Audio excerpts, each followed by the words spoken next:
শেষ পর্যন্ত লেবার দলের নির্বাহী মেয়র পদপ্রার্থী মনোনয়নে সৃষ্ট অনিশ্চয়তা কেটেছে। অবশেষে সাবেক লিডার লুৎফুর রহমানকে শর্ট লিস্টেড করতে বাধ্য হয়েছেন লেবার পার্টি। শেষ মুহূর্তে লুৎফুর রহমান ও সিরাজুল ইসলাম সহ সর্বমোট 7 জন প্রার্থী শর্ট লিস্টেড হয়েছেন। I'm very pleased that I continue to be on the shortlist, and I'm very grateful to the party to clarify the confusion that existed over the last 1 week. My request to the members once again is please support me. I worked very hard with these hard-working councillors and many community activists. শুক্রবার লুৎফুর রহমান তার উপর অন্যায় আচরণের অভিযোগ এনে হাইকোর্টে আবেদন করলে শুনানির পূর্বে লেবার পার্টির সেক্রেটারি জেনারেল তার আইনজীবীর মাধ্যমে বিষয়টি কোর্টের বাইরে সমঝোতা করতে রাজি হন। A new date will be set and the party will notify the members.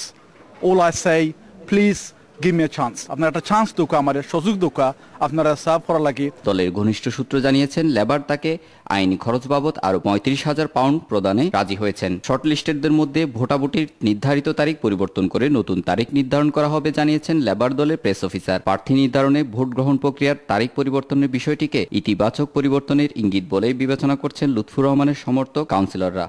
He was fantastic leader. He was a leader for everybody. He was a leader for Muslim, non-Muslim. He was a leader for Bengali, non-Bengali. So I strongly support Lutfu Bhai, and I urge everyone to come out and support him. এখানেও উপযুক্ত একজন বাঙালি mayor ও আমরা দরকার। একটা ভালো রেজাল্টের মাধ্যমে আজকে লুৎফুর যে মামলাতে জয়ী হয়েছেন এই জয়ের মাধ্যমেই প্রমাণ করে দিলেন যে Lutfur can fight for the community. Wahid Zaman, channel S news, London.